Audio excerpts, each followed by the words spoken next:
माता सेवरी कहली का कहली जरा देर ठहरो रा,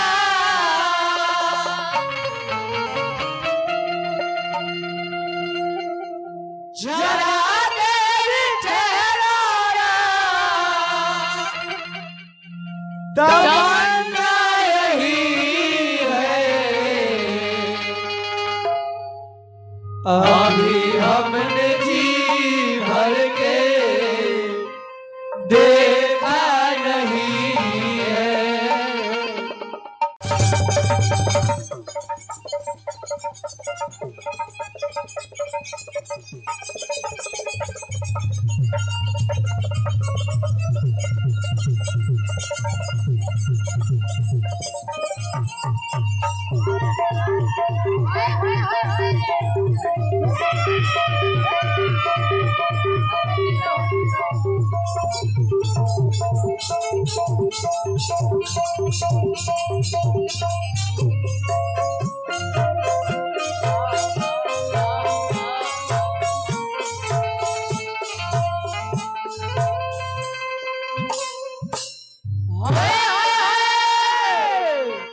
बातों समय के बाद देवता हाँ जवना समय में पुरुषोत्तम रामचंद्र जी भगवान करुणा निधान माता सेवरी जी के जब कुटिया पर गई नी सेवरी माता वह जूठ बैल रखले रहनी है भगवान के खिया के अपन भक्ति के परिचय दिहनी भगवान ने जूठ बैल खा के वो सेवरी जी के तार दिहली जब तार दिहनी तब सेवरी माता कहनी कि प्रभु जातनी एक एक लालसा बाकी तनी देरी और रहती नो तेरा और दर्शन और हो जाई तो जीवन धन धन हो जाए।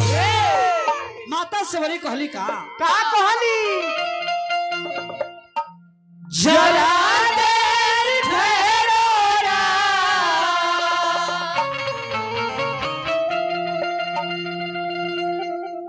जरा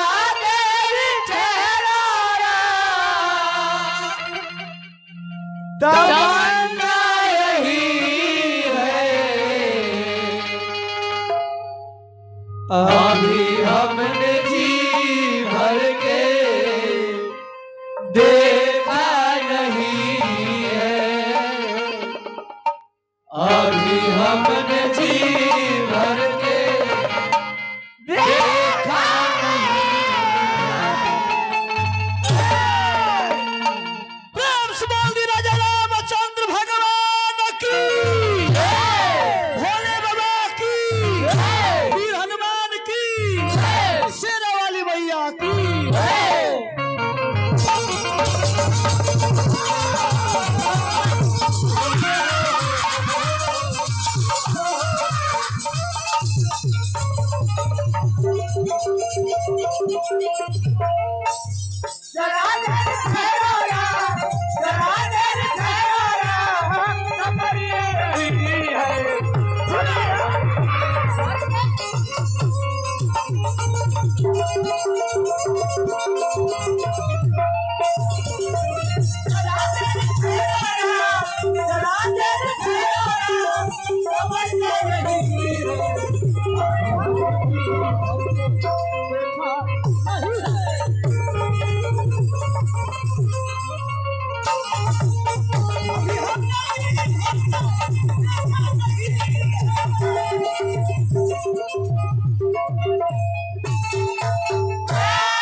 अच्छा गौर करी ध्यान दिहल जाओ। हाँ के करा के धांग दिहल जाओ।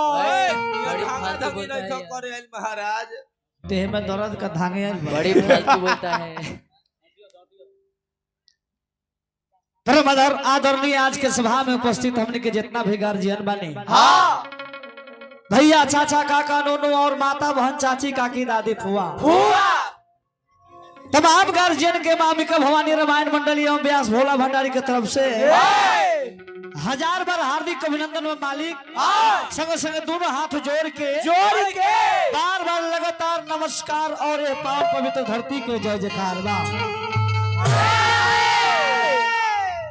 आज बड़ा ही खुशी के बात बा कि बड़े भैया हमने के परम आदरणीय माननीय हमने के पमित भैया के हमने के तिलक उत्सव में उपस्थित बने जा।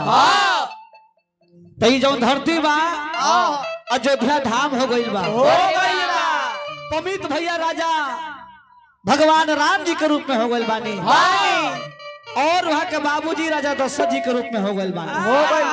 हे मालिक जहां से तिलक आइल बा वो मिथिला धाम हो गई बा, जनकपुर नगरी हो गई बा।